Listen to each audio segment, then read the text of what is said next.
प्रस्तुत है प्रेमचंद्र जी द्वारा रचित कहानी मानसरोवर भाग 1 में संकलित शिकार। फटे वस्त्रों वाली मुनिया ने रानी वसुधा के चांद से मुखड़े की ओर सम्मान भरी आंखों से देखकर राजकुमार को गोद में उठाते हुए कहा, हम गरीबों का इस तरह कैसे निबाह हो सकता है। महारानी, मेरी तो आप अपने आदमी से एक दिन न पटे, मैं उसे घर में बैठने न दूं। ऐसी ऐसी गालियां सुनाओ कि छठी का दूध याद आ जाए। रानी वसुधा ने गंभीर विनोद के भाव से कहा, क्यों, वह कहेगा नहीं तो मेरे बीच में बोलने वाली कौन है। मेरी जो इच्छा होगी वह करूंगा। तू अपना रोटी कपड़ा मुझसे लिया कर, तुझे मेरी दूसरी बातों से क्या मतलब, मैं तेरा गुलाम नहीं हूँ। मुनिया 3 ही दिन से यहाँ लड़कों को खिलाने के लिए नौकर हुई थी। पहले 2-4 घरों में चौका बर्तन कर चुकी थी, पर रानियों से अदब के साथ बात करना कभी न सीख पाई थी। उसका सूखा हुआ सांवला चेहरा उत्तेजित हो उठा। कर्कश स्वर में बोली, जिस दिन ऐसी बातें मुंह से निकालेगा मूछें उखाड़ लूंगी। सरकार मेरा गुलाम नहीं है तो क्या मैं उसकी लौंडी हूँ? अगर वह मेरा गुलाम है तो मैं उसकी लौंडी हूँ। मैं आप नहीं खाती, उसे खिला देती हूँ, क्योंकि वह मर्द का बच्चा है। पल्लेदारी में उसे बहुत कसाला करना पड़ता है। आप चाहे फटे पहनूं, पर उसे फटे पुराने नहीं पहनने देती। जब मैं उसके लिए इतना करती हूँ तो मजाल है कि वह मुझे आंखें दिखाए। अपने घर को आदमी इसीलिए तो छाता छोपता है कि उससे बरखा बूंदी में बचाव हो। अगर यह डर रहे कि घर न जाने कब गिर पड़ेगा तो ऐसे घर में कौन रहेगा। उससे तो रूप की छां ही कहीं अच्छी। कल न जाने कहाँ बैठा बैठा गाता बजाता रहा। 10 बजे रात को घर आया। मैं रात भर उससे बोली नहीं, लगा पैरों पड़ने घिघियाने। तब मुझे दया आई, इसी से वह कभी कभी भाग जाता है। पर अब मैं पक्की हो गई हूँ, फिर किसी दिन झगड़ा किया तो वही रहेगा या मैं ही रहूंगी। क्यों किसी की धौंस सहूं सरकार, जो बैठकर खाए वह धौंस सहे। यहाँ तो बराबर की कमाई करती हूँ। वसुधा ने उसी गंभीर भाव से पूछा, अगर वह तुझे बिठाकर खिलाता तब तो उसकी धौंस सहती। मुनिया जैसे लड़ने पर उतारू हो गई। बोली, बैठा कर कोई क्या खिलाएगा सरकार। मर्द बाहर काम करता है तो हम भी घर में काम करती हैं कि घर के काम में कुछ लगता ही नहीं। बाहर के काम से तो रात को छुट्टी मिल जाती है, घर के काम से तो रात को भी छुट्टी नहीं मिलती। पुरुष यह चाहे कि मुझे घर में बैठाकर आप सैर सपाटा करे तो मुझसे तो यह न सहा जाएगा। यह कहती हुई मुनिया राजकुमार को लिए हुए बाहर चली गई। वसुधा ने थकी हुई रुआसी आंखों से खिड़की की ओर देखा। बाहर हरा भरा बाग था जिसके रंग बिरंगे फूल यहाँ से साफ नजर आ रहे थे, और पीछे एक विशाल मंदिर आकाश में अपना सुनहला मस्तक उठाए सूर्य से आंखें मिला रहा था। स्त्रियां रंग बिरंगे वस्त्राभूषण पहने पूजन करने जा रही थीं। मंदिर के दाहिनी तरफ तालाब में कमल प्रभात के सुनहले आनंद से मुस्कुरा रहे थे, और कार्तिक की शीतल छवि, रवि छवि जीवन ज्योति लुटाती फिरती थी। पर प्रकृति की वह सुरम्य शोभा वसुधा को कोई हर्ष न प्रदान कर सकी। उसे जान पड़ा प्रकृति उसकी दशा पर व्यंग से मुस्कुरा रही है। उसी सरोवर के तट पर केवट का एक टूटा फूटा झोपड़ा किसी अभागिन वृद्धा की भांति रो रहा था।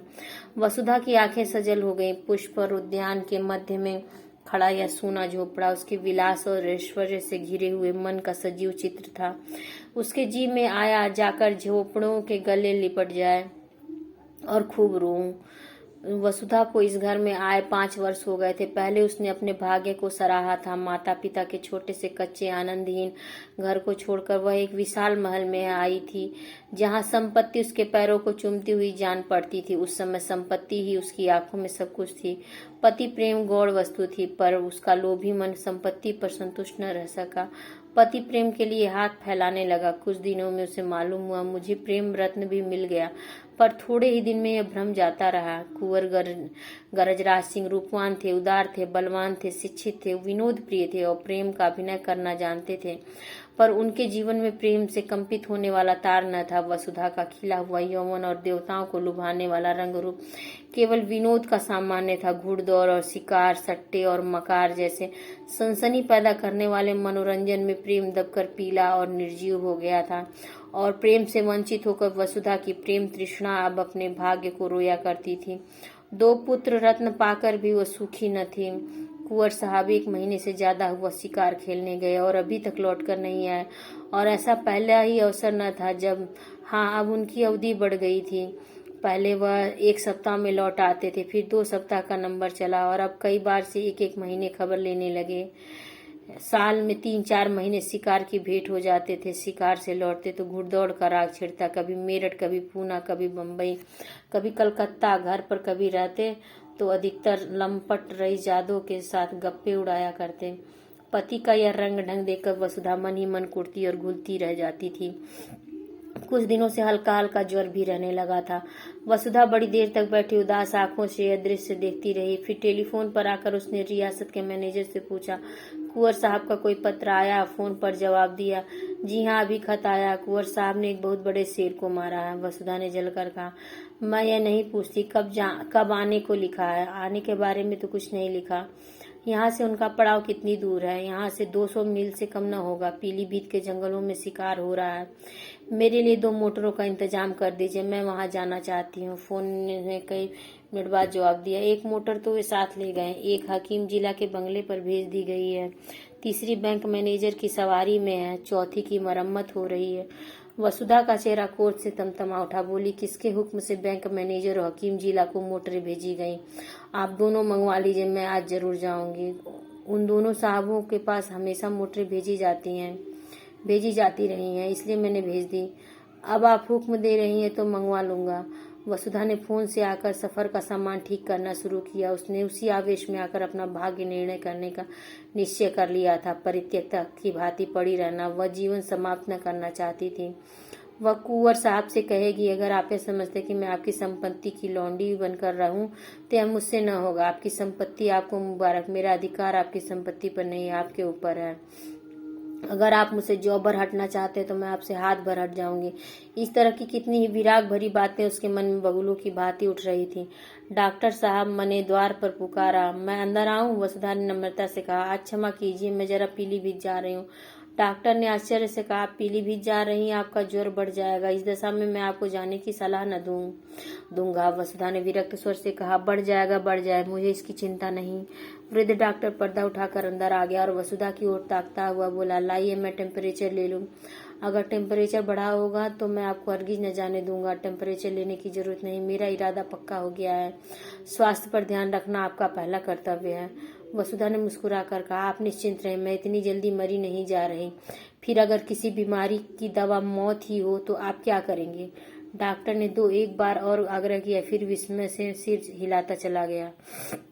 रेलगाड़ी से जाने में आखिरी स्टेशन से 10 कोस तक जंगली सुनसान रास्ता तय करना पड़ता था, इसलिए कुंवर साहब बराबर मोटर पर ही जाते थे। वसुधा ने भी उसी मार्ग से जाने का निश्चय किया। 10 बजते बजते दोनों मोटरें आई। वसुधा ने ड्राइवरों पर गुस्सा उतारा, आप मेरे हुक्म के बगैर कहीं मोटर ले गए तो मोटर का किराया तुम्हारी तलब से काट लूंगी। अच्छी दिल लगी है, घर की रोए बन खाए। हमने अपने आराम के लिए मोटर रखी है, किसी की खुशामद करने के लिए नहीं। जिसे मोटर पर सवार होने का शौक हो मोटर खरीद ले। यह नहीं कि हलवाई की दुकान देखी और दादे का फतीहा पढ़ने बैठ गए। वह चली तो दोनों बच्चे कुनकुनाए, मगर जब मालूम हुआ कि अम्मा बड़ी दूर कौवा को मारने जा रही तो उनका यात्रा प्रेम ठंडा पड़ गया। वसुधा ने आज सुबह से उन्हें प्यार न किया था। उसने जलन से सोचा, मैं ही क्यों इन्हें प्यार करूं? क्या मैंने ही इनका ठेका लिया? वह तो जाकर चैन करे और मैं यहाँ इन्हें छाती से लगाए बैठी हूँ। लेकिन चलते समय माता का हृदय पुलक उठा। दोनों को बारी बारी से गोद में लिया, चूमा, प्यार किया और घंटे भर में लौट आने का वचन देकर वह सजल नेत्रों के साथ घर से निकली। मार्ग में भी उसने बच्चों की याद बार बार आती रही। रास्ते में कोई गांव आ जाता और छोटे बालक मोटर की दौड़ देखने के लिए घरों से निकल आते और सड़क पर खड़े होकर तालियां बजाते और मोटर का स्वागत करते, तो वसुधा का जी चाहता इन्हें गोद में उठाकर प्यार कर लूं। मोटर जितने वेग से जा रही थी उतने ही वेग से उसका मन उस सामने वृक्ष समूहों के पीछे की ओर उड़ा जा रहा था। कई बार इच्छा हुई घर लौट चलूं। जब उन्हें मेरी रत्ती भर परवाह नहीं तो मैं ही क्यों उनकी फिक्र के में प्राण दूं। जी चाहे आए या ना आए, लेकिन एक बार पति से मिलकर उनसे खरी खरी बात करने के प्रलोभन को न रोक सकी। सारी देह थककर चूर चूर हो रही थी, ज्वर भी हो आया था, सिर पीड़ा से फटा जाता था, पर वह संकल्प से सारी बाधाओं को दबाए आगे बढ़ती जाती थी। यहाँ तक कि जब वह 10 रात को जंगल के उस डाक बंगले में पहुंची तो उसे तन बदन की सुधि न थी। जोर का ज्वर चढ़ा हुआ था। सोफर की आवाज को सुनते ही कुंवर साहब निकल आए और पूछा, तुम यहाँ कैसे आए जी? सब कुशल तो है? शोफर ने करीब आकर कहा, रानी साहब आई हैं हुजूर, रास्ते में बुखार हुआ है, बेहोश पड़ी हैं। कुंवर साहब ने वहीं खड़े होकर कठोर स्वर में पूछा, तो तुम उन्हें वापस क्यों न ले गए? क्या तुम्हें मालूम नहीं था यहाँ कोई वैद्य हकीम नहीं है? शोफर ने सिर पिटाकर जवाब दिया, हुजूर वह किसी तरह मानती ही न थी, तो मैं क्या करता? कुंवर साहब ने डांटा, चुप रहो जी, बातें न बनाओ। तुमने समझा होगा शिकार का बाहर देखेंगे और पड़े पड़े सोएंगे, तुमने वापस चलने को कहा ही न होगा। शोफर, वो मुझे डांटती थी हुजूर, तुमने कहा था। मैंने कहा तो नहीं हुजूर। बस तो चुप रहो, मैं तुमको खूब समझता हूँ, तुम्हें मोटर लेकर इसी वक्त लौटना पड़ेगा। और कौन कौन साथ है? शोफर ने दबी हुई आवाज में कहा, एक मोटर पर बिस्तर और कपड़े हैं, एक पर खुद रानी साहब हैं। यानी और कोई साथ नहीं हुजूर, मैं तो हुक्म का ताबेदार हूँ, बस चुप रहो। जो झल्लाते हुए कुंवर साहब वसुधा के पास गए और आहिस्ता से पुकार। जब कोई जवाब न मिला तो उन्होंने धीरे से उसके माथे पर हाथ रखा। सिर गर्म तवा हो रहा था, उस ताप ने मानो उनकी सारी क्रोध ज्वाला को खींच लिया। लपक कर बंगले में आया, सोए हुए आदमियों को जगाया, पलंग बिछवाया, अचेत वसुधा को गोद में उठाकर कमरे में लाए और लिटा दिया। फिर सिरहाने खड़े होकर उसे व्यथित नेत्रों से देखने लगे। उस धूल से भरे मुखमंडल और बिखरे हुए रज रंजित केशों में आज उन्होंने अग्राम में प्रेम की झलक देखी। अब तक उन्होंने वसुधा को विलासिनी के रूप में देखा था, जिसे उसके प्रेम की परवाह न थी, जो अपने बनाव श्रृंगार में ही मग्न थी। आज धूल के पाउडर और पोमेड में वह उसके नारीत्व का दर्शन कर रहे थे। उसमें कितना आग्रह था, कितनी लालसा थी। अपनी उड़ान के आनंद में डूबी हुई वह पिंजरे के द्वार पर आकर पंख फड़फड़ा रही थी। पिंजरे का द्वार खुलकर क्या उसका स्वागत करेगा? रसोई ने पूछा, क्या सरकार अकेले आई हैं? कुंवर साहब ने कोमल कंठ से कहा, हाँ जी, और क्या, इतने आदमी है, किसी को साथ न लिया, आराम से रेलगाड़ी से आ सकती थी, यहाँ से मोटर भेज दी जाती। मन ही तो है, कितने जोर का बुखार है कि हाथ नहीं रखा जाता। जरा सा पानी गर्म करो, देखो कुछ खाने को बना लो। रसोइयों ने ठकुर सुहाती की 100 कोस की दौड़ बहुत सरकार, सारा दिन बैठे बैठे बीत गया। कुंवर साहब ने वसुधा के सिर के नीचे तकिया सीधा करके कहा, कचूमर तो हम लोगों को निकल जाता, 2 दिन तक कमर नहीं सीधी होती, फिर इनकी क्या बात है? ऐसी बेहुदा सड़क दुनिया में न होगी। यह कहते उन्होंने एक शीशी से तेल निकाला और वसुधा के सिर में मलने लगे। वसुधा का ज्वर 21 दिन तक न उतरा। घर के डॉक्टर आए, दोनों बालक, मुनिया, नौकर चाकर सभी आ गए। जंगल में मंगल हो गया। वसुधा घाट पर पड़े पड़े कुंवर साहब की शुश्रूषा में अलौकिक आनंद और संतोष किया करती। वह दोपहर दिन चढ़े तक सोने के आदी थे। कितने सवेरे उठते, उसके पथ्य और आराम की जरा जरा सी बातों का कितना ख्याल रखते। जरा देर के लिए स्नान और भोजन करने जाते, फिर आकर बैठ जाते। एक तपस्या सी कर रहे थे। उनका स्वास्थ्य बिगड़ता जाता था। चेहरे पर वह स्वास्थ्य की लाली न थी, कुछ व्यस्त से रहते थे। एक दिन वसुधा ने कहा, आजकल तुम शिकार खेलने क्यों नहीं जाते? मैं तो शिकार खेलने आई थी, मगर न जाने किस बुरी साइड से चली कि तुम्हें इतनी तपस्या करनी पड़ गई। अब मैं बिल्कुल अच्छी हूँ, जरा आईने में अपनी सूरत तो देखो। कुंवर साहब को इतने दिनों शिकार का भी ध्यान ही न आया था, इसकी चर्चा ही न थी। शिकारियों का आना मिलना जुलना बंद था। एक बार साथ के एक शिकारी ने किसी शेर का जिक्र किया था। कुंवर साहब ने उसकी ओर कुछ ऐसी कड़वी आंखों से देखा कि वो सूख सा गया। वसुधा के पास बैठने, उससे बातें करने, उसका मन बहलाने, दवा और पथ्य बनाने में उन्हें आनंद मिलता था। उनका भोग विलास जीवन के इस कठोर व्रत में जैसे बुझ गया। वसुधा की एक हथेली पर अंगुलियों से रेखा खींचने में मग्न थे। शिकार की बात किसी और के मुंह से सुनी होती तो फिर उन्हें आग्नेय नेत्रों से देखते। वसुधा के मुंह से यह चर्चा सुनकर उन्हें दुख हुआ। वह उन्हें इतना शिकार का आसक्त समझती है। मश भरे स्वर से बोले, हाँ, शिकार खेलने का इससे अच्छा और कौन सा अवसर मिलेगा? वसुधा ने आग्रह किया, मैं तो अब अच्छी हूँ, सच देखो। आईने की ओर दिखाकर, मेरे चेहरे पर पीलापन नहीं रहा। अब तुम अलबत्ता बीमार से होते जा रहे हो। जरा मन बहल जाएगा। बीमार के पास बैठने से आदमी सचमुच बीमार हो जाता है। वसुधा ने तो साधारण सी बात कही थी, पर कुंवर साहब के हृदय में चिंगारी के समान लगे। इधर वह अपने शिकार से खब्द पर कई बार पछता चुके थे। अगर वह शिकार के पीछे ही न पड़ते तो वसुधा यहाँ क्यों आती और क्यों बीमार पड़ती? मन ही मन इसका बड़ा दुख था। इस वक्त वह कुछ न बोले, शायद कुछ बोला ही न गया। फिर वसुधा की हथेली पर रेखाएं बनाने लगी। वसुधा ने उसी सरल भाव से कहा, अब कि तुमने क्या क्या तोहफे जमा किए, जरा मंगाओ देखूं। उनमें से जा सबसे अच्छा होगा उसे मैं ले लूंगी। अब कि मैं भी तुम्हारे साथ शिकार खेलने चलूंगी। बोलो, मुझे ले चलोगे ना? मैं मानूंगी नहीं। बहाने मत करने लगना। अपने शिकारी तोहफे दिखाने का कुंवर साहब को मरज था। सैकड़ों की खालें जमा कर रखी थी। उनके कई कमरों में फर्श, गद्दे, कोच, कुर्सियां, मोढ़े सब खालों के ही थे। उड़ना और बिछौना भी खालों का ही था। बागंबरों उनके कई सूट बनवा रखे थे। शिकार में वही सूट पहनते थे। अब की भी बहुत से सींग, सिर, पंजे, खालें जमा कर रखी थी। वसुधा का इन चीजों से अवश्य मनोरंजन होगा। यह न समझे कि वसुधा ने सिंह द्वार से प्रवेश न पाकर चोर दरवाजे से घुसने का प्रयत्न किया है। जाकर वह चीजें उठवा लाए, लेकिन आदमियों को पर्दे की आड़ में खड़ा करके पहले अकेले ही उसके पास गए। डरते थे कहीं मेरी उत्सुकता वसुधा को बुरी न लगे। वसुधा ने उत्सुक होकर पूछा, चीजें लाया हूँ, मगर कहीं डॉक्टर साहब न आ जाएं। डॉक्टर ने पढ़ने लिखने को मना किया था। तोहफे लाए गए।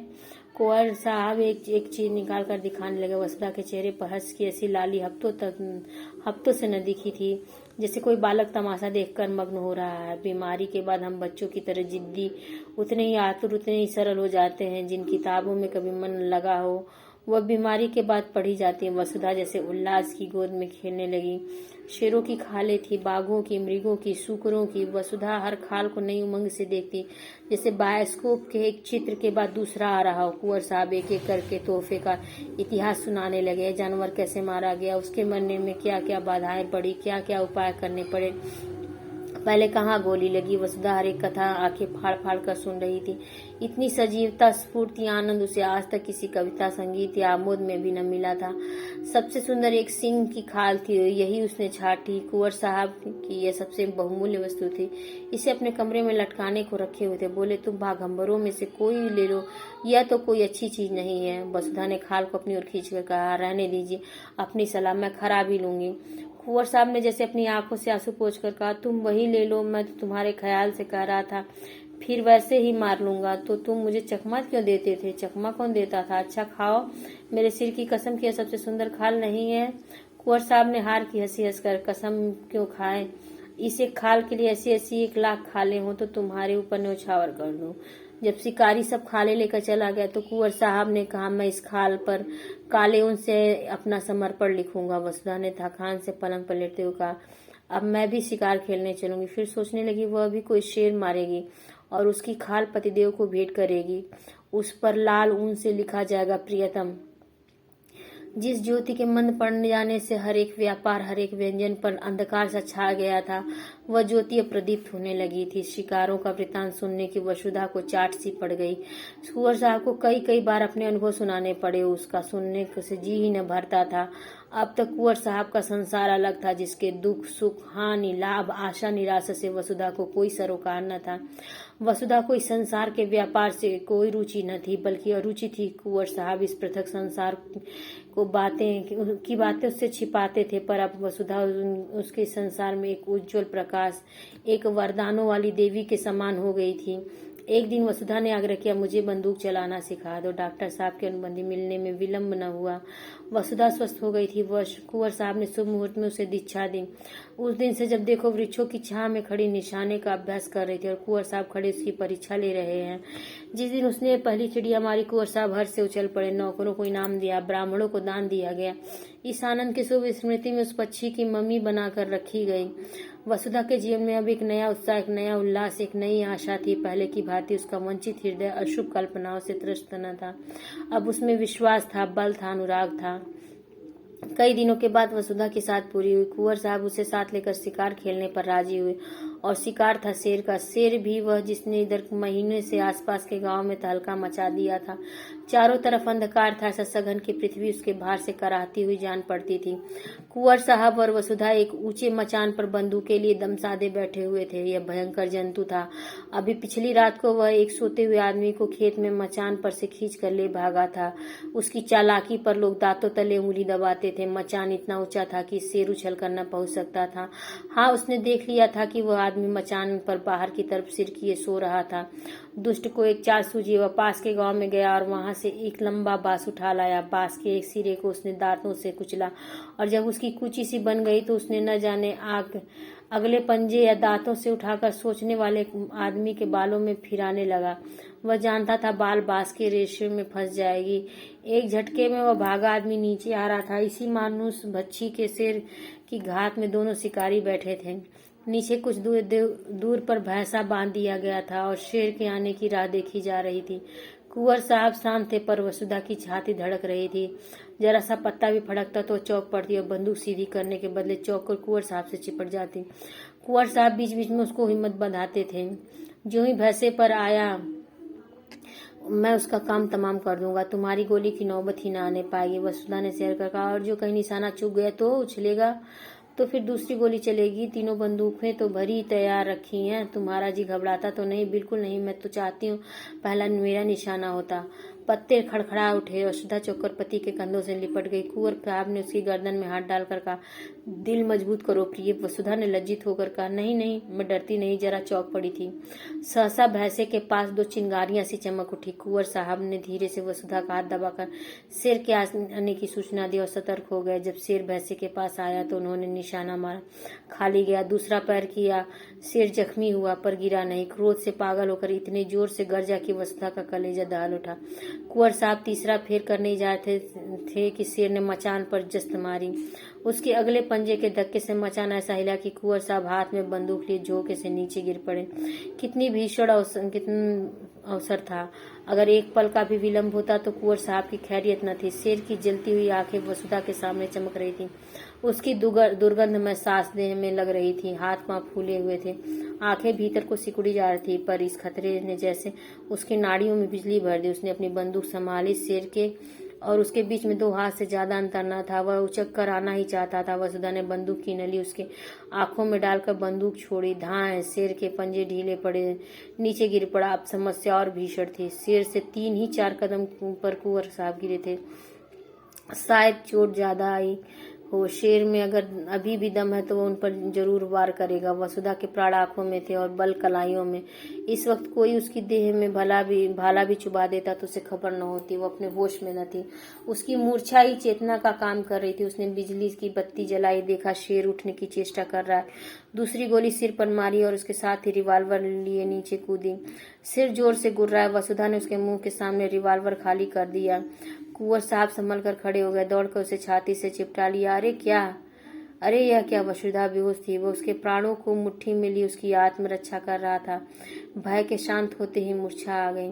3 घंटे बाद वसुधा की मूर्छा टूटी। उसकी चेतना अब भी उसी भयप्रद परिस्थितियों में विचर रही थी। उसने धीरे से डरते डरते आंखें खोली। कुंवर साहब ने पूछा, कैसा जी है प्रिय? वसुधा ने उसकी रक्षा के लिए दोनों हाथों का घेरा बनाए हुए कहा, वहां से हट जाओ, ऐसा न हो झपट पड़े। कुंवर साहब ने हंसकर कहा, शेर कब का ठंडा हो गया। वो बरामदे में पड़ा। ऐसे डील डॉल का और इतना भयानक शेर मैंने नहीं देखा। वसुधा, तुम्हें चोट तो नहीं आई? कुंवर, बिल्कुल नहीं।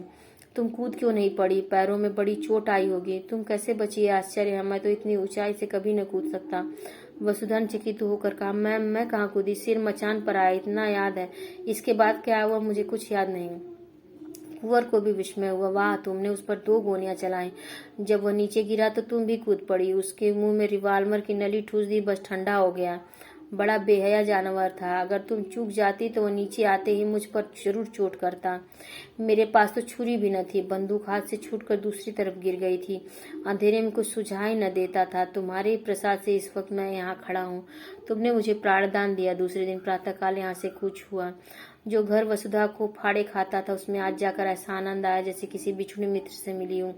हर एक वस्तु उसका स्वागत करती हुई मालूम होती थी। जिन नौकरों और लौंडियों से वह महीनों से सीधे मुंह न बोली थी, उनसे वह आज हंस हंस कर कुशल पूछती और गले मिलती थी, जैसे अपनी पिछली रुखाइयों की पटौती कर रही हूँ। संध्या का सूर्य आकाश के स्वर्ण सागर में अपनी नौका खेता हुआ चला जा रहा था। वसुधा खिड़की के सामने कुर्सी पर बैठकर सामने का दृश्य देखने लगी। उस दृश्य में आज जीवन था, विकास था, उन्माद था। केवट का वह सूना झोपड़ा भी आज कितना सुहावना लग रहा था। प्रकृति में मोहनी भरी हुई थी। मंदिर के सामने मुनिया राजकुमारों को खिला रही थी। वसुधा के मन में आज कुलदेव के प्रति श्रद्धा जागृत हुई, जो बरसों से पड़ी सो रही थी। उसने पूजा के सामान मंगवाए और पूजा करने चली। आनंद से भरे भंडार में अब वह दान भी कर सकती थी। जलते हुए हृदय से ज्वाला के सिवा और क्या निकलती।